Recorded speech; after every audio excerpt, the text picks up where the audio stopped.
King St. Clair. The Moon Lady. For all these years, I kept my mouth closed so selfish desires would not fall out.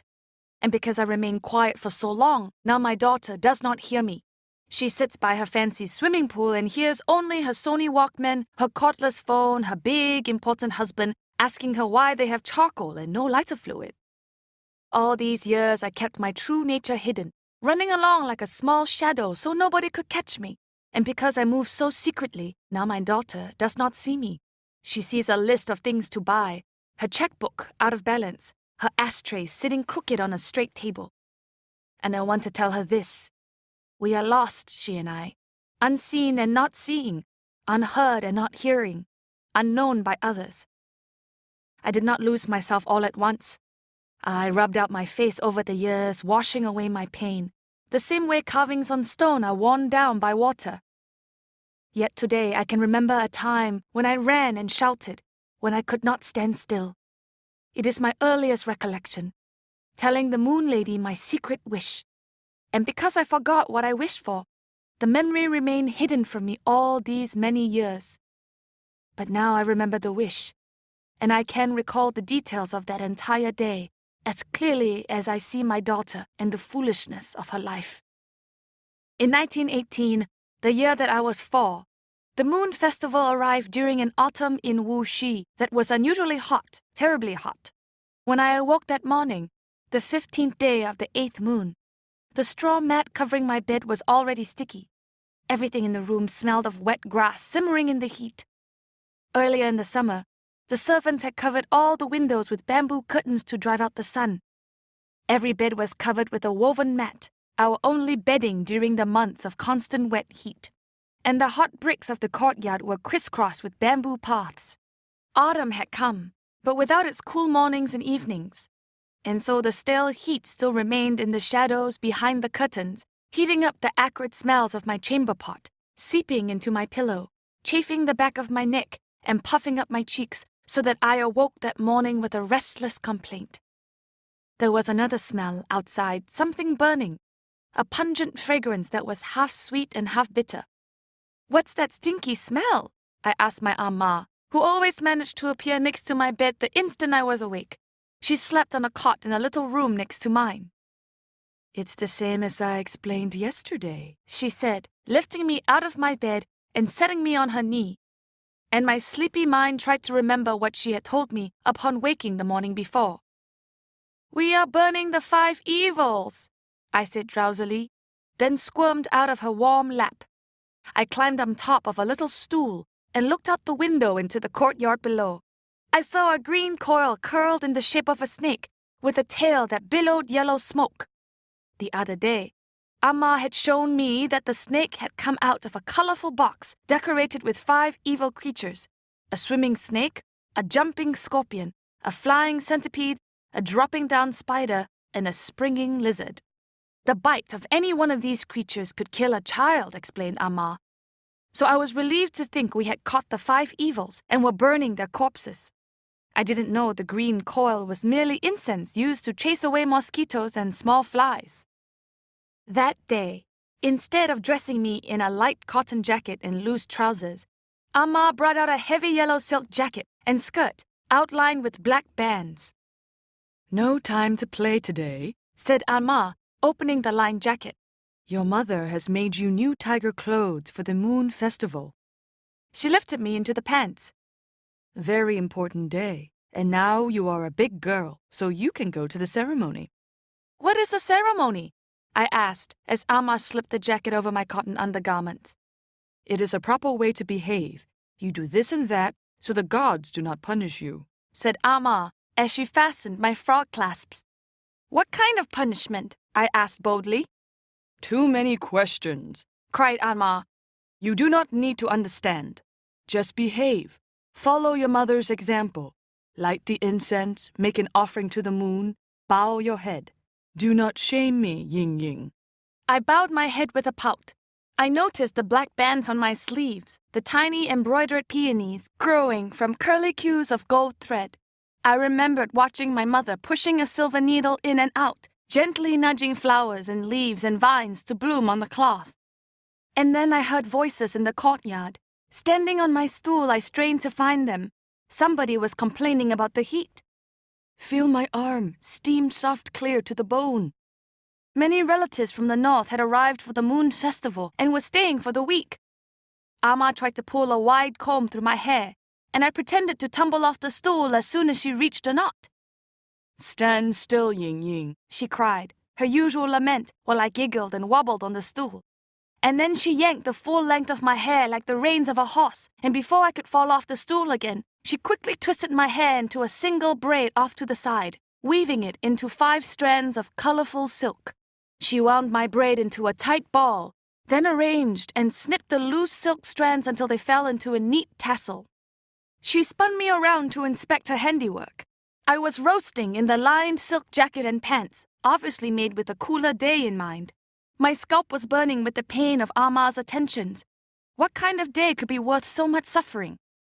Pretty, pronounced Amma, even though I wore a scowl on my face. Who is coming today? I asked. 大家. All the family, she said happily. We are going to Tai Lake. The family has rented a boat with a famous chef, and tonight, at the ceremony, you will see the Moon Lady. The Moon Lady, the Moon Lady, I said, jumping up and down with great delight. And then, after I ceased to be amazed with the pleasant sounds of my voice saying new words, I tugged Amma's sleeve and I asked, Who is the Moon Lady? Chang-O. She lives on the moon, and today is the only day you can see her and have a secret wish fulfilled. What is a secret wish? It is what you want, but cannot ask, said Amma. Why can't I ask? This is because if you ask it, it is no longer a wish, but a selfish desire, said Amma. Haven't I taught you that it is wrong to think of your own needs? A girl can never ask, only listen. Then how will the Moon Lady know my wish? You ask too much already. You can ask her because she is not an ordinary person. Satisfied at last, I immediately said, Then I will tell her I don't want to wear these clothes anymore. Did I not just explain? Said Amma. Now that you have mentioned this to me, it is not a secret wish anymore. During the morning meal, nobody seemed in a hurry to go to the lake. This person and that always eating one more thing. And after breakfast, everybody kept talking about things of little consequence. I grew more worried and unhappy by the minute. Autumn moon warms. O geese shadows return. Baba was reciting a long poem he had deciphered from ancient stone inscriptions. The third word in the next line, explained Baba, was worn off the slab, its meaning washed away by centuries of rain, almost lost to posterity forever. But fortunately, said my uncle, his eyes twinkling, you are a dedicated scholar of ancient history and literature. You were able to solve it, I think. My father responded with the line, Mist flowers radiant. Oh. Mama was telling my aunt and the old ladies how to mix various herbs and insects to produce a balm. This you rub here, between these 2 spots. Rub it vigorously until your skin heats and the achiness is burned out. Hi. But how can I rub a swollen foot? Lamented the old lady. Both inside and outside have a sour, painful feeling, too tender to even touch. It is the heat, complained another old auntie, cooking all your flesh dry and brittle. And burning your eyes, exclaimed my great aunt. I sighed over and over again every time they started a new topic. Amma finally noticed me and gave me a mooncake in the shape of a rabbit. She said I could sit in the courtyard and eat it with my 2 little half-sisters, number 2 and number 3. It is easy to forget about a boat when you have a rabbit mooncake in your hand. The 3 of us walked quickly out of the room, and as soon as we passed through the moon gate that led to the inner courtyard, we tumbled and shrieked, running to see who could get to the stone bench first. I was the biggest, so I sat in the shady part, where the stone slab was cool. My half-sisters sat in the sun. I broke off a rabbit ear for each of them. The ears were just dough, no sweet filling or egg yolk inside, but my half-sisters were too little to know any better. Sister likes me better, said number 2 to number 3. Me better, said number 3 to number 2. Don't make trouble, I said to them both. I ate the rabbit's body, rolling my tongue over my lips to lick off the sticky bean paste. We picked crumbs off one another, and after we finished our treat, it grew quiet, and once again I became restless. Suddenly, I saw a dragonfly with a large crimson body and transparent wings. I leapt off the bench and ran to chase it, and my half-sisters followed me, jumping and thrusting their hands upward as it flew away. Ying Ying, I heard Amma call, and number 2 and number 3 ran off. Amma was standing in the courtyard, and my mother and the other ladies were now coming through the moon gate. Amma rushed over and bent down to smooth my yellow jacket. 新衣服一大发朵. Your new clothes, everything all over the place, she cried in a show of distress. My mother smiled and walked over to me. She smoothed some of my wayward hairs back in place and tucked them into my coiled braid. A boy can run and chase dragonflies because that is his nature, she said. But a girl should stand still. If you are still for a very long time, a dragonfly will no longer see you. Then it will come to you and hide in the comfort of your shadow. The old ladies clucked in agreement, and then they all left me in the middle of the hot courtyard. Standing perfectly still like that, I discovered my shadow. At first, it was just a dark spot on the bamboo mats that covered the courtyard bricks. It had short legs and long arms, a dark coiled braid just like mine. When I shook my head, it shook its head. We flapped our arms. We raised one leg. I turned to walk away and it followed me. I turned back around quickly and it faced me. I lifted the bamboo mat to see if I could peel off my shadow, but it was under the mat on the brick. I shrieked with delight at my shadow's own cleverness. I ran to the shade under the tree, watching my shadow chase me. It disappeared. I loved my shadow, this dark side of me that had my same restless nature. And then I heard Amma calling me again. Ying Ying, it is time. Are you ready to go to the lake? I nodded my head and began to run toward her, myself running ahead. Slowly, go slowly, admonished Amma. Our entire family was already standing outside, chatting excitedly. Everybody was dressed in important-looking clothes. Baba was in a new brown-colored gown, which, while plain, was of an obviously fine-quality silk weave and workmanship. Mama had on a jacket and skirt with colors that were the reverse of mine.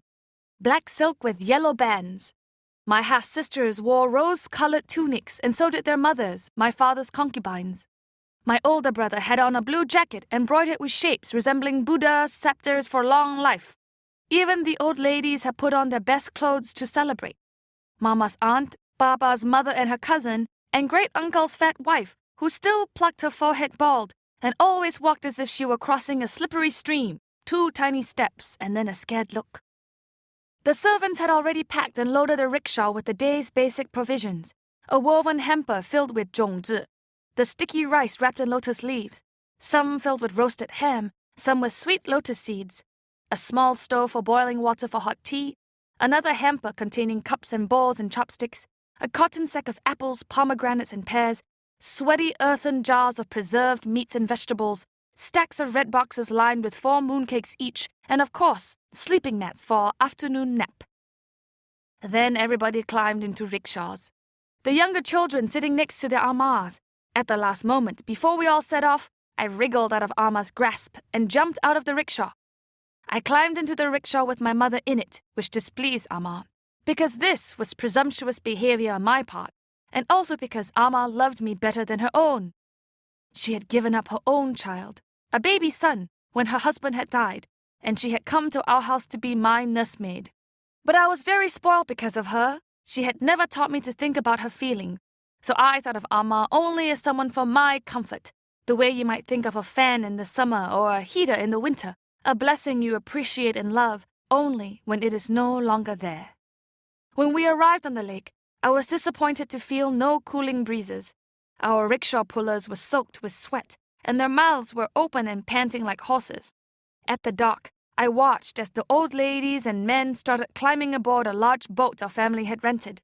The boat looked like a floating tea house, with an open-air pavilion larger than the one in our courtyard. It had many red columns and a peaked tile roof, and behind that what looked like a garden house with round windows. When it was our turn, Amma grasped my hand tightly, and we bounced across the plank. But as soon as my feet touched the deck, I sprang free, and together with number 2 and number 3, I pushed my way past people's legs and closed in billows of dark and bright silk clothes, trying to see who would be the first to run the length of the boat. I loved the unsteady feeling of almost falling one way, then another. Red lanterns hanging from the roof and railings swayed, as if pushed by a breeze. My half-sisters and I ran our fingers over benches and small tables in the pavilion. We traced our fingers over the patterns of the ornamental wood railings and poked our faces through openings to see the water below. And then there were more things to find. I opened a heavy door leading into the garden house and ran past a room that looked like a large sitting area. My sisters followed behind, laughing. Through another door, I saw people in a kitchen. A man holding a big cleaver turned and saw us, then called to us, as we shyly smiled and backed away. At the rear of the boat, we saw poor-looking people, a man feeding sticks into a tall chimney stove, a woman chopping vegetables, and 2 rough-looking boys squatting close to the edge of the boat, holding what looked to be a piece of string attached to a wire mesh cage lying just below the surface of the water. They gave us not even a glance. We returned to the front of the boat, just in time to see the dock moving away from us. Mama and the other ladies were already seated on benches around the pavilion, fanning themselves furiously and slapping the sides of each other's heads when mosquitoes lighted. Baba and Uncle were leaning over a rail, talking in deep, serious voices. My brother and some of his boy cousins had found a long bamboo stick and were poking the water as if they could make the boat go faster. The servants were seated in a cluster at the front, heating water for tea, shelling roasted ginkgo nuts, and emptying our hampers of food for a noonday meal of cold dishes. Even though Tai Lake is one of the largest in all of China, that day it seemed crowded with boats, rowboats, pedal boats, sailboats, fishing boats, and floating pavilions like ours. So we often passed other people leaning out to trail their hands in the cool water, some drifting by asleep beneath a cloth canopy or oil-coated umbrella. Suddenly, I heard people crying, "Ah! Ah! Ah!" And I thought, at last, the day has begun. I raced to the pavilion and found aunts and uncles laughing as they used chopsticks to pick up dancing shrimp, still squirming in their shells, their tiny legs bristling. So this was what the mesh cage beneath the water had contained. Freshwater shrimp, which my father was now dipping into a spicy bean curd sauce and popping into its mouth with 2 bites and a swallow. But the excitement soon waned, and the afternoon seemed to pass like any other at home. The same listlessness after the meal, a little drowsy gossip with hot tea, Amma telling me to lie down on my mat, the quiet as everyone slept through the hottest part of the day. I sat up and saw Amma was still asleep, lying askew on her sleeping mat. I wandered to the back of the boat. The rough-looking boys were removing a large, squawking, long-necked bird from a bamboo cage. The bird had a metal ring around its neck. One boy held onto the bird, wrapping its arm around the bird's wings. The other tied a thick rope to a loop on the metal neck ring. Then they released the bird, and it swooped with a flurry of white wings, hovered over the edge of the boat, then sat on top of the shiny water. I walked over to the edge and looked at the bird. He looked back at me warily with one eye. Then the bird dove under the water and disappeared. One of the boys threw a raft made of hollow reed flutes into the water, and then drove in and emerged on top of the raft. In a few seconds, the bird also emerged, its head struggling to hold onto a large fish. The bird jumped onto the raft, and then tried to swallow the fish, but of course, with the ring around its neck, it could not. In one motion, the boy on the raft snatched the fish from the bird's mouth and threw it to the other boy on the boat. I clapped my hands and the bird dove underwater again. For the next hour, while Amma and everybody else slept, I watched like a hungry cat waiting its turn, as fish after fish appeared in the bird's beak only to land in a wooden pail on the boat. Then the boy in the water cried to the other, "Enough!" And the boy on the boat shouted to someone high atop the part of the boat I could not see. And loud clangs and hissing sounds erupted as once again the boat began to move. Then the boy next to me dove into the water. Both boys got on the raft and crouched in the middle like 2 birds perched on a branch. I waved to them, envying their carefree ways, and soon they were far away, a little yellow spot bobbing on the water. It would have been enough to see this one adventure, but I stayed as if caught in a good dream. And sure enough, I turned around and a sullen woman was now squatting in front of the bucket of fish. I watched as she took out a sharp, thin knife and began to slice open the fish bellies, pulling out the red, slippery insides and throwing them over her shoulder into the lake. I saw her scrape off the fish scales, which flew in the air like shards of glass. And then there were 2 chickens that no longer gurgled after their heads were chopped off. and a big snapping turtle that stretched out its neck to bite a stick, and whack, off fell its head. And dark masses of thin freshwater eels swimming furiously in a pot. Then the woman carried everything without a word into the kitchen, and there was nothing else to see. It was not until then, too late, that I saw my new clothes, and the spots of blood, flecks of fish scales, bits of feather and mud. What a strange mind I had!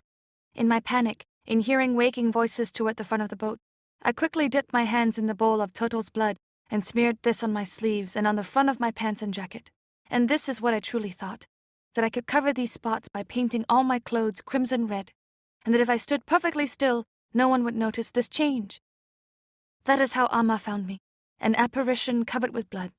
I can still see her voice, screaming in terror, running over to see what pieces of my body were missing, what leaky holes had appeared. And when she found nothing, after inspecting my ears and my nose and counting my fingers, she called me names using words I had never heard before. But they sounded evil, the way she hurled and spat the words out. She yanked off my jacket, pulled off my pants. She said I smelled like something evil, this. And I looked like something evil, that. Her voice was trembling not so much with anger as with fear. Your mother now, she will be glad to wash her hands of you, Amma said with great remorse. She will banish us both to Kunming. And then I was truly frightened, because I had heard that Kunming was so far away nobody ever came to visit, and that it was a wild place surrounded by a stone forest ruled by monkeys. Amma left me crying on the back of the boat, standing in my white cotton undergarments and tiger slippers. I had truly expected my mother to come soon. I imagined her seeing my soiled clothes, the little flowers she had worked so hard to make. I thought she would come to the back of the boat and scold me in her gentle way, but she did not come. Oh, once I heard some footsteps, but I saw only the faces of my half-sisters pressed to the door window. They looked at me wide-eyed, pointed to me, and then laughed and scampered off. The water had turned a deep golden color, and then red, purple, and finally black. The sky had darkened, and red lantern lights started to glow all over the lake. I could hear people talking and laughing, some voices from the front of our boat, some from other boats next to us. And then I heard the wooden kitchen door banging open and shut, and the air filled with good, rich smells. The voices from the pavilion cried in happy disbelief, "Ah, look at this, and this!" I was hungry to be there. I listened to their banquet while dangling my legs over the back, and although it was night, it was bright outside. I could see my reflection, my legs, my hands leaning on the edge, and my face. And above my head, I saw why it was so bright. In the dark water, I could see the full moon, a moon so warm and big it looked like the sun. And I turned around so I could find the moon lady and tell her my secret wish. But right at that moment, everybody else must have seen her too, because firecrackers exploded, and I fell into the water, not even hearing my own splash. I was surprised by the cool comfort of the water, so that at first I was not frightened. It was like weightless sleep, and I expected Amma to come immediately and pick me up. But in the instant that I began to choke, I knew she would not come. I thrashed my arms and legs under the water. The sharp water had swum up my nose, into my throat and eyes, and this made me thrash even harder. Amma! I tried to cry, and I was so angry at her for abandoning me, for making me wait and suffer unnecessarily. And then a dark shape brushed by me, and I knew it was one of the 5 evils, a swimming snake. It wrapped around me and squeezed my body like a sponge, then tossed me into the choking air, and I fell headlong into a rope net filled with writhing fish. Water gushed out of my throat, so that now I was choking and wailing. When I turned my head, I saw 4 shadows with the moon in back of them. A dripping figure was climbing into the boat. "Is it too small? Should we throw it back, or is it worth some money?" said the dripping man, panting, and the others laughed. I became quiet. I knew who these people were. When Amma and I passed people like these in the streets, she would put her hands over my eyes and ears. "Stop now!" scolded the woman in the boat. "You frightened her. She thinks we are brigands who are going to sell her for a slave." And then she said in a gentler voice, "Where are you from, little sister?" The dripping man bent down and looked at me. "Oh, a little girl, not a fish." "Not a fish, not a fish," murmured the others, chuckling. I began to shiver, too scared to cry. The air smelled dangerous, the sharp odors of gunpowder and fish. "Do not pay any attention to them," said the woman. "Are you from another fishing boat? Which one? Do not be afraid. Point." Out on the water I saw rowboats and pedal boats and sailboats and fishing boats like this one, with a long bow and small house in the middle. I looked hard, my heart beating fast. "There," I said, and pointed to a floating pavilion filled with laughing people and lanterns. There, there! And I began to cry, desperate to reach my family and be comforted. The fishing boat glided swiftly over, toward the good cooking smells. "Hey!" called the woman up to the boat. "Have you lost a little girl? A girl who fell in the water?" There were some shouts from the floating pavilion, and I strained to see faces of Ama, Baba, Mama. People were crowded on one side of the pavilion, leaning over, pointing, looking into our boat. All strangers, laughing, red faces, loud voices. Where was Ama? Why did my mother not come? A little girl pushed her way through some legs. "That's not me," she cried. "I'm here. I didn't fall in the water." The people on the boat roared with laughter and turned away. "Little sister, you were mistaken," said the woman as the fishing boat glided away. I said nothing. I began to shiver again. I had seen nobody who cared that I was missing. I looked out over the water at the hundreds of dancing lanterns. Firecrackers were exploding, and I could hear more people laughing. The farther we glided, the bigger the world became, and I now felt I was lost forever. The woman continued to stare at me. My braid was unfurled. My undergarments were wet and gray. I had lost my slippers and was barefoot. "What shall we do?" said one of the men quietly. "Nobody to claim her." "Maybe she's a beggar girl," said one of the men. "Look at her clothes. She's one of those children who ride the flimsy rafts to beg for money." I was filled with terror. Maybe this was true. I had turned into a beggar girl, lost without my family. "Ah, don't you have eyes?" said the woman crossly. "Look at her skin, Too pale, and her feet. The bottoms are soft." "Put her on the shore, then," said the man. "If she truly has a family, they will look for her there." "Ah, such a night," sighed another man. "Always someone falling in on holiday nights. Drunken poets and little children. Lucky she didn't drown." They chatted like this, back and forth, moving slowly toward shore. One man pushed the boat with a long bamboo pole, and we glided between other boats. When we reached the dock, the man who had fished me out of the water lifted me out of the boat with his fishy, smelly hands.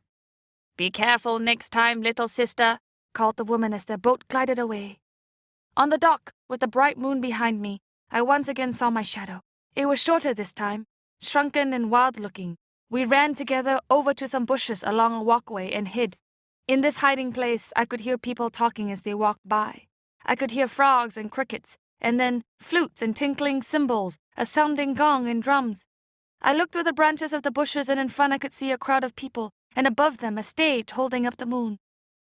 A young man burst out from the side of a stage and told the crowd, "And now, the Moon Lady will come and tell her sad tale to you in a shadow play classically sung." The Moon Lady, I thought, and the very sound of those magic words made me forget my troubles. I heard more cymbals and gongs, and then the shadow of a woman appeared against the moon. Her hair was undone, and she was combing it. She began to speak. Such a sweet, wailing voice. "My fate and my penance," she began to lament, pulling her long fingers through her hair. "To live on the moon, while my husband lives on the sun, so that each day and each night we pass each other, never seeing one another, except this one evening, the night of the mid-autumn moon." The crowd moved closer. The Moon Lady plucked her lute and began her singing tale. On the other side of the moon, I saw the silhouette of a man appear. The Moon Lady held her arms out to embrace him. "Oh, ho ye, my husband, master archer of the skies," she sang, but her husband did not seem to notice her. He was gazing at the sky, and as the sky grew brighter, his mouth began to open wide, in horror or delight I could not tell. The Moon Lady clutched her throat and fell into a heap, crying, "The droughts of 10 suns in the eastern sky." And just as she sang this, the master archer pointed his magic arrows and shot down 9 suns which burst open with blood. "Sinking into a simmering sea," she sang happily, and I could hear those suns sizzling and crackling in death. And now a fairy, the queen mother of the western skies, was flying toward the master archer. She opened a box and held up a glowing ball. No, not a baby's sun, but a magic peach. The peach of everlasting life. I could see the Moon Lady pretending to be busy with her embroidery, but she was watching her husband. She saw him hide the peach in a box. and then the master archer raised his bow and vowed to fast for 1 year to show he had the patience to live forever. And after he ran off, the moon lady wasted not 1 moment to find the peach and eat it. As soon as she tasted it, she began to rise, then fly, not like the Queen Mother, but like a dragonfly with broken wings. Flung from this earth by my own wantonness, she cried just as her husband dashed back home shouting, "Thief! Life-stealing wife!" He picked up his bow, aimed an arrow at his wife, and with the rumblings of a gong, the sky went black. Wah, wah. The sad lute music began again as the sky and the stage lightened, and there stood the poor lady against the moon, as bright as the sun. Her hair was now so long it swept the floor, wiping up her tears. An eternity had passed since she last saw her husband, for this was her fate: to stay lost on the moon, forever seeking her own selfish wishes. "For woman is in," she cried sadly, "the darkness within, where untempered passions lie, and man is young, bright truth lighting our minds." At the end of her singing tale, I was crying, shaking with despair. Even though I did not understand her entire story, I understood her grief. In one small moment, we had both lost the world, and there was no way to get it back. A gong sounded, and the moon lady bowed her head and looked serenely to the side. The crowd clapped vigorously. And now the same young man as before came out on the stage and announced, "Wait, everybody! The moon lady has consented to grant 1 secret wish to each person here." The crowd stirred with excitement, people murmuring in high voices. "For a small monetary donation," continued the young man, and the crowd laughed and groaned, then began to disperse. The young man shouted, "A once-a-year opportunity!" But nobody was listening to him, except my shadow and me in the bushes. "I have a wish! I have one!" I shouted as I ran forward in my bare feet, but the young man paid no attention to me and walked off the stage. I kept running toward the moon to tell the moon lady what I wanted, because now I knew what my wish was. I darted fast as a lizard behind the stage to the other side of the moon. I saw her standing still for just a moment. She was beautiful, ablaze with the light from a dozen kerosene lamps, and then she shook her long, shadowy tresses and began to walk down the steps. "I have a wish," I said in a whisper, and still she did not hear me. So I walked closer yet until I could see the face of the moon lady, shrunken cheeks, a broad, oily nose, large glaring teeth and red-stained eyes. A face so tired that she wearily pulled off her hair, her long gown fell from her shoulders, and as the secret wish fell from my lips, the moon lady looked at me and became a man. For many years I could not remember what I wanted that night from the moon lady, or how it was that I was found again by my family. Both of these things seemed an illusion to me, a wish granted that could not be trusted. And so even though I was found, later that night after Amma, Papa, Uncle, and the others shouted for me along the waterway, I never believed my family found the same girl. And then, over the years, I forgot the rest of what happened that day. The pitiful story the moon lady sang, the pavilion boat, the bird with the ring on its neck, the tiny flowers blooming on my sleeve, the burning of the 5 evils. But now that I am old, moving every year closer to the end of my life, I also feel closer to the beginning. And I remember everything that happened that day because it has happened many times in my life. The same innocence, trust, and restlessness, the wonder, fear, and loneliness, how I lost myself. I remember all these things, and tonight, on the 15th day of the 8th moon, I also remember what I asked the moon lady so long ago. I wished to be found.